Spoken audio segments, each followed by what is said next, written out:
creído y se ha esperado. Entonces, muchísimas gracias. Listo, nuestra siguiente ponencia está a cargo de Jorge David Vallejo Gómez. Se llama Mujeres canábicas y Derecho a la Ciudad. Comprensiones desde dos narrativas de mujeres consumidoras de marihuana en Medellín. Adelante, Jorge. Hola, buenas tardes. Bueno, yo soy abogado, hago parte de la línea en violencia, conflicto y territorio. Mi asesora es la doctora Ángela María Urrego y a continuación les voy a presentar algunos avances de mi investigación, Mujeres canábicas y Derecho a la Ciudad, comprensiones desde dos narrativas de mujeres consumidoras de marihuana en Medellín. A ver, allá está viendo la presentación. La guerra contra las drogas fracasó. Más que una guerra contra las drogas, ha sido una guerra contra las personas. Las violencias que se van a desplegar desde el régimen prohibicionista operan en los contextos urbanos de manera diferente en razón a la edad, la clase social, la raza y el género. Un estudio de Bacánica del 2016 encontró que 5 de cada 10 mujeres presas en Colombia lo están por delitos relacionados con el porte de estupefacientes. A esta conclusión llegaron también nuestros estudios de justicia y uno de la OEA en el 2014. Según un estudio reciente de Temblores, las mujeres consumidoras de sustancias psicoactivas fueron las más vulneradas, las más violentadas por parte de la policía. Y estas vulneraciones y abusos policiales se presentaron especialmente en el espacio público, vulnerando no solo el derecho a la dosis mínima, sino también el derecho a la ciudad de las mujeres consumidoras. ¿Cómo entiendo el derecho a la ciudad? Bueno, pues esta es una categoría teórica polisémica en constante construcción que se va nutriendo desde abajo, desde diversas visiones de los movimientos urbanos de cada territorio. El derecho a la ciudad es un derecho colectivo que abarca todos los derechos consagrados en los tratados internacionales de derechos humanos que existen. De acuerdo con el profesor Lucas Correa, es colectivo porque pertenece a todos los habitantes, es difuso en el sentido de que pertenece a las generaciones presentes y futuras, permanentes y temporales, no está sujeto a un uso o apropiación exclusiva, también es indivisible, lo que significa que su materialización debe ser plena. Carrión y Daniel nos dicen que es un derecho sumamente situado, es decir, que no hay un derecho a la ciudad igual en cada ciudad o asentamiento. En ese sentido, es un derecho que los movimientos sociales urbanos van a adoptar de distintos significados y matices. Otro elemento importante es que el derecho a la ciudad implica concebir las ciudades como bienes comunes, lo cual significa que todos los habitantes deberían participar en el uso y disfrute de los recursos urbanos y la producción social de la ciudad. La Plataforma Global por el Derecho a la Ciudad propone 3 pilares y dimensiones interdependientes del derecho a la ciudad. El pilar de la distribución espacialmente justa de los recursos, que es la dimensión material, el pilar de la dimensión simbólica, la dimensión política, el pilar de la dimensión simbólica, que es relacionado con la diversidad sociocultural. Y aquí ha sido muy importante la lectura de Ana Falú. Igualmente, la plataforma plantea que el derecho a la ciudad se materializa a través de 8 componentes. Para esta investigación van a ser muy importantes la diversidad cultural, la mayor y mejor participación política, los espacios públicos, la no discriminación y la igualdad de género. En el rastreo de antecedentes investigativos no encontré ninguna investigación sobre el derecho a la ciudad que se centra en la población consumidora de sustancias psicoactivas y menos en mujeres consumidoras de cannabis. En investigaciones que encuentro sobre el activismo y el movimiento canábico, no encuentro ninguna con la pregunta particular por las mujeres ni por el derecho a la ciudad.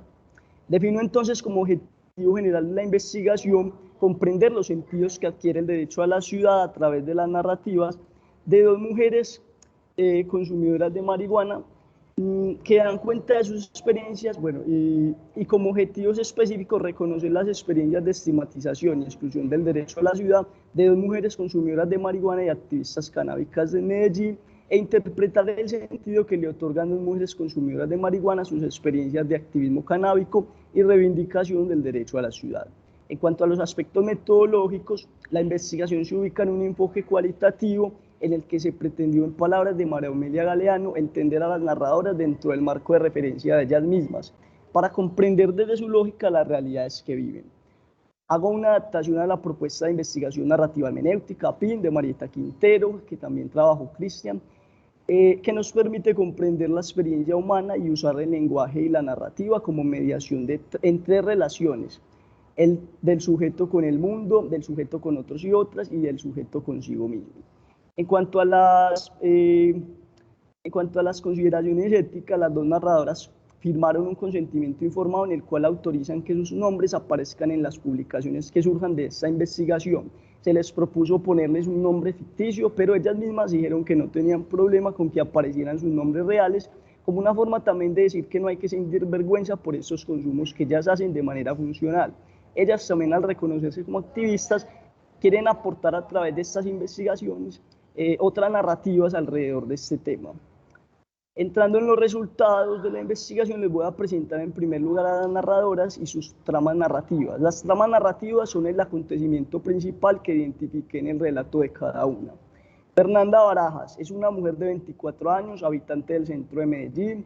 Desde muy joven se destacó por su liderazgo, pues fue personera escolar y actualmente es emprendedora, deportista y abogada de la UNAULA. El acontecimiento que marca el relato es su decisión de asumir de manera consciente el consumo y comenzar a incursionar en espacios como el semillero canábico de legalización de la marihuana, utopía o realidad en aula. Luego de esto sale del closet psicoactivo, empieza a autocultivar con su hermano y conoce el círculo de mujeres canábicas, iniciando un camino como activista. Lorena Montoya es una mujer de 25 años, habitante del barrio Robledo de Medellín, consume por primera vez marihuana en el 2015 a la edad de 19 años, y desde ese momento participa anualmente en la Marcha Mundial de la Marihuana.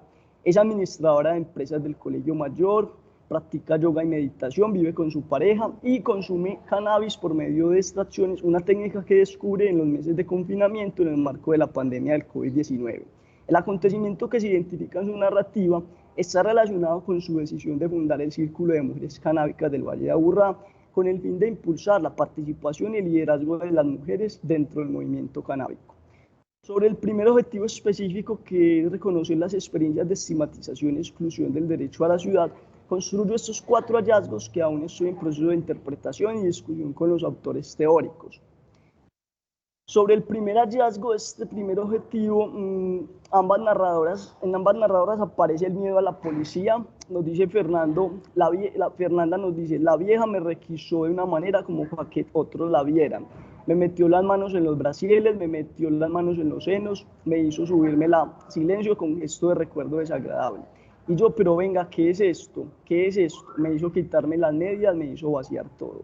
Este hecho aparece en el análisis de las fuerzas narrativas de la narrativa de Fernanda, al evidenciar esa emoción de sorpresa e indignación por lo que estaba sucediendo. Cuando pregunta ¿qué es esto? ¿Qué es esto? Recordemos que en Colombia fue uno de los primeros países del mundo en despenalizar la dosis mínima con la sentencia C221 del 94. Sin embargo, aún gran parte de la sociedad no está de acuerdo con esta despenalización y no se ha desmantelado totalmente el enfoque represivo y punitivo del aparato policial. Luego nos dice Lorena que no es fácil consumir en lugares públicos, en parques que son realmente muy solos, pero igual te va a llegar la policía. El miedo al señalamiento y la persecución policial las lleva entonces al ocultamiento o a preferir lugares privados o la noche. Y ese encubrimiento les impide acceder a mejor información para prevenir consumos problemáticos y a redes de apoyo y entornos protectores.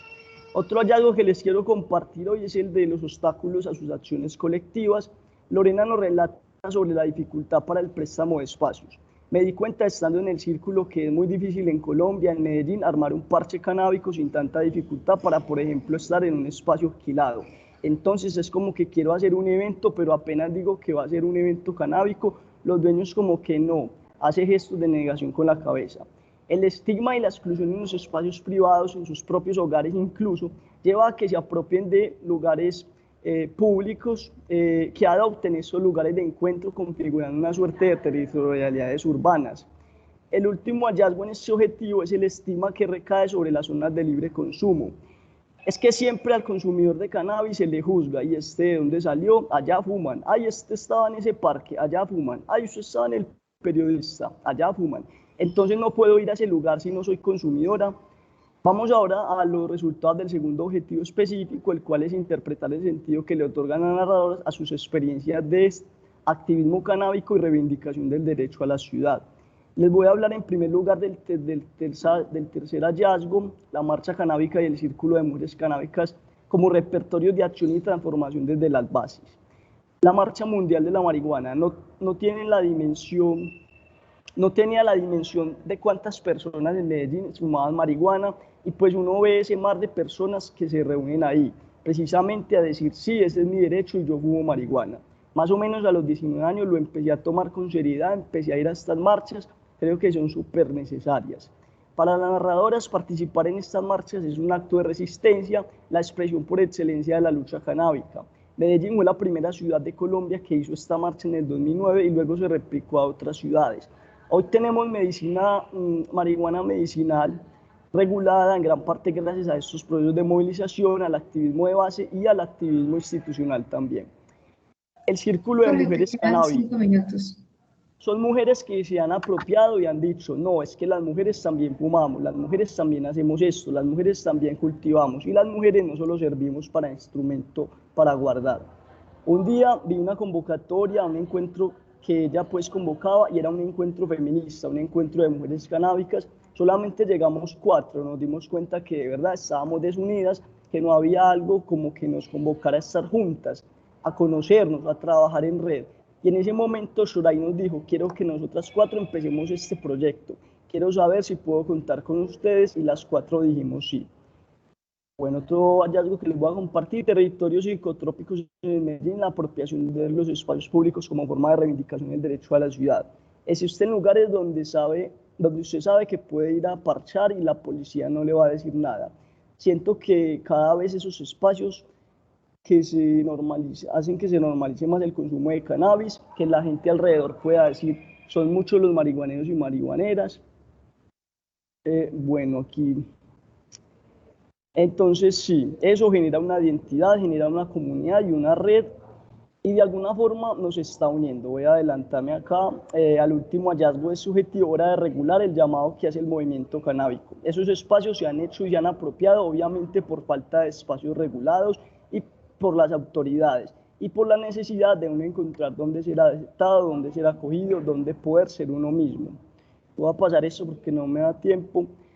Cuando fumé la primera vez fue obviamente hierba mala, hierba de plaza. La mayoría no logramos llegar a un consumo limpio. ¿Cómo sería un fin de semana ideal? Donde a mí como consumidora me dieran del derecho, primero que todo, a comprar en un lugar seguro. Bueno, ay, perdón. Esto se me volteó.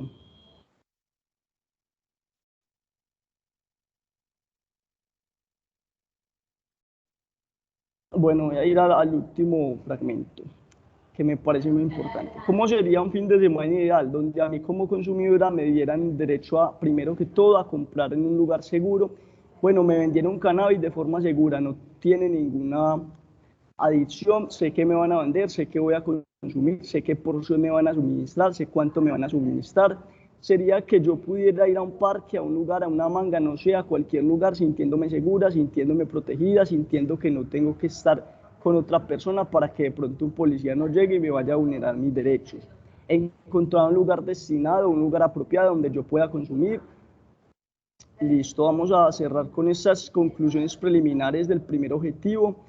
Sobre el primer objetivo, decir que estas memorias narrativas, si bien son individuales, se hacen colectivas al ser compartidas, y eso nos lleva al reconocimiento de las diversas formas de menosprecio, exclusión y estigmatización que han detonado en las narradoras emociones como el miedo y la intranquilidad al habitar el espacio público, pero también la rabia y la indignación. La doble estigmatización que padecen por ser mujeres consumidoras obstaculiza el acceso a la información para prevenir consumos problemáticos, y además influyen en que sean rezagadas e invisibilizadas en los espacios de participación del propio movimiento canábico. Sin embargo, esto a su vez las ha motivado a participar en la construcción de su propio círculo de mujeres canábicas. El estigma no solo recae en quien consume marihuana, sino también en el territorio que habitan, particularmente los territorios psicotrópicos del disfrute del espacio público, componente central del derecho a la ciudad.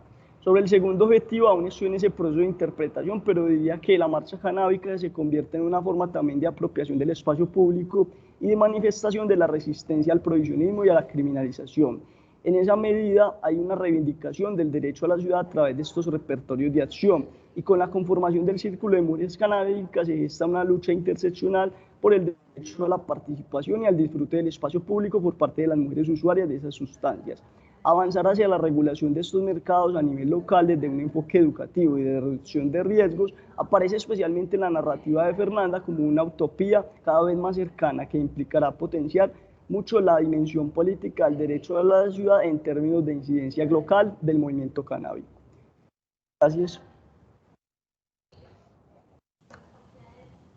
Muchísimas gracias, Jorge, por tu ponencia, por el tema también pues, que traes hoy. Como nos decías, entonces no es solamente el estigma al territorio, como ya pues nos lo explicaban antes, sino entonces también a quién lo hace, a por qué lo hace, a no poder, en este caso, consumir de forma segura, porque claro, entonces seguimos sufriendo de violencia incluso de las instituciones, como el de la policía, que ha sido creado para un objetivo totalmente contrario, totalmente distinto de brindar seguridad a los habitantes, pero lo que hace es que genera miedo, es que las personas huyen y sienten que no pueden estar en espacios seguros y sobre todo una cosa, pues una temática como el consumo, que como bien pues Jorge nos explicaba, se ataca es a las personas sin siquiera hacer nada más al respecto, ¿cierto? Sin decir, bueno, entonces